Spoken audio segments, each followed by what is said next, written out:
The Las Vegas Convention and Visitors Authority says total visitation through October was down 7.6% compared with last year.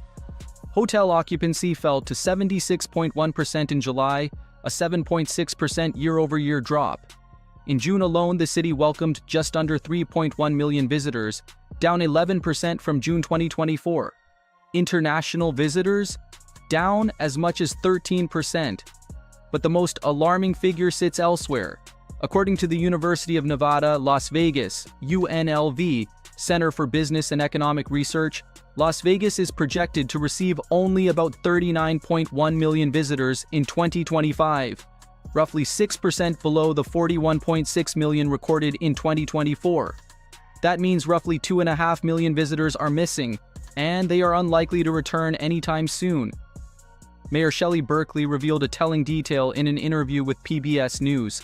She said arrivals from Canada, Nevada's largest international market, have dropped sharply, from plentiful numbers to only a trickle.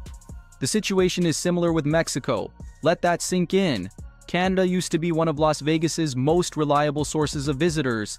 According to Travel and Tour World, in 2024, Canadians accounted for as much as 28% of international visitors entering the United States. By 2025, that share had fallen steeply to 23%. That translates into an estimated $4 billion hit to the American economy. Air Canada reported a 33% drop in passengers in June compared with the same month a year earlier. WestJet reported a 31% decline. Low-cost carrier Flair saw an even sharper drop of 62%. According to Travel Pulse, by October, WestJet had recorded a 33.2% year-over-year plunge in passengers arriving at Harry Reid International Airport. Canadian travel companies have now confirmed what the numbers had long been suggesting. Wendy Hart, a tour booking agent in Windsor, Ontario, told the media that the cause is almost certainly political. In her view, a surge in national pride is leading many Canadians to avoid traveling to the United States, especially after President Trump declared that he wanted to turn Canada into the 51st state of the US. This is not how the story was supposed to unfold. Las Vegas survived the pandemic. Tourism rebounded strongly. The year 2022 was a breakout year, with the total economic impact of visitor spending reaching a record $79.3 billion, 24.7% higher than the previous peak in 2019. The city had regained its momentum until everything turned. MGM Resorts President and CEO Bill Hornbuckle delivered a blunt and troubling message to investors during the company's quarterly earnings call. He said that Canadian visitation began to decline early this year, coinciding with the moment President Trump launched his trade war against Canada. And so far, there has been no clear sign of a rebound. According to Hornbuckle, international travel more broadly remains a difficult challenge, especially early in the year. When Canada was hosting major hockey games, we saw visitation drop, he said, and I don't just think it's happening, I know for a fact that it's still declining. He understands this very clearly. MGM owns Aria, Bellagio, several luxury properties, and a stake in T-Mobile Arena. If they are feeling this downturn, the rest of the city cannot be blind to it. Caesars Entertainment CEO Thomas Reeg has also pointed to Canadians as one of the key reasons why the company's second quarter results came in weaker than expected. These are not small shop owners complaining about a slow month. These are major corporations on the Las Vegas Strip acknowledging that there is a real problem. And the story becomes even more serious from here.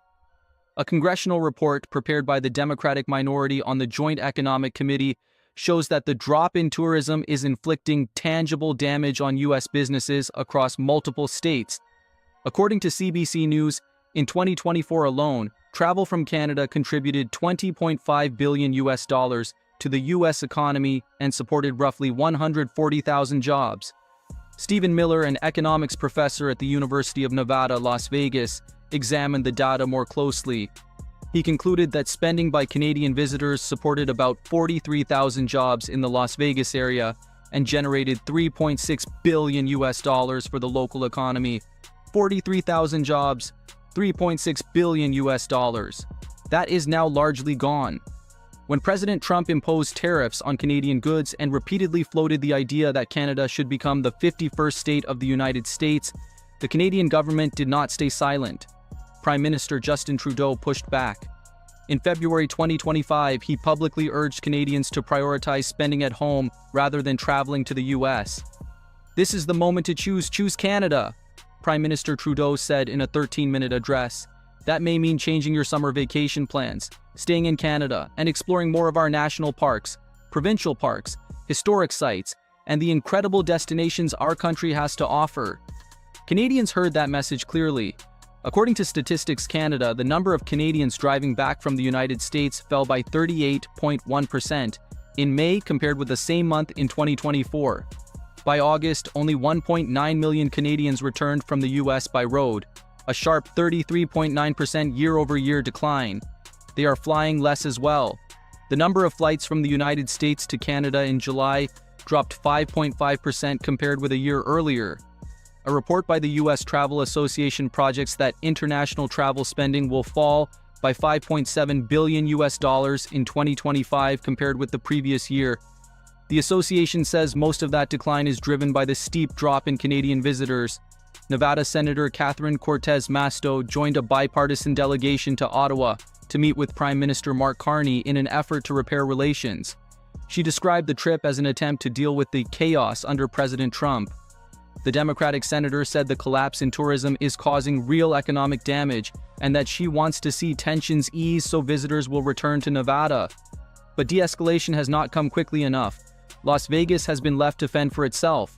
According to CPA Practice Advisor, the city has rolled out its largest tourism discount campaign ever. Free parking on the Strip, reduced room rates, waived resort fees for locals, bundled hotel and entertainment packages, loyalty program incentives, discounted attraction tickets, and large-scale slot machine tournaments. The average room rate on the Strip in July fell to $164.57, down from $170.38 in July last year. Downtown room rates averaged $87.69, below last year's $90.77. Prices have dropped simply because demand has collapsed. But it is not just Canadians pulling back. Even domestic U.S. travelers are becoming scarcer. Steve Hill, president and CEO of the Las Vegas Convention and Visitors Authority, LVCVA, told the media that there are at least two main reasons behind this trend. First, people are staying home more to rein in their spending. Second, federal government policies are making travel significantly more expensive for international visitors. Hill said that if a family of 4 wants to apply for a U.S. visa, they could end up paying around $1,150 just for the paperwork. That fee alone is enough to make many families abandon their travel plans. And it does not stop there. In countries that are not visa exempt, the application process can also take a great deal of time. Soon, all non-resident travelers entering the United States, including tourists, will be required to pay an additional $250 visa fee upon entry. That is a per-person charge. For a family of 4, the total already reaches $1,000 before they have even booked a flight. Diana Vallis, president of Culinary Workers Union Local 226, said fear of immigration raids carried out by ICE is spreading through immigrant communities working in the hospitality sector.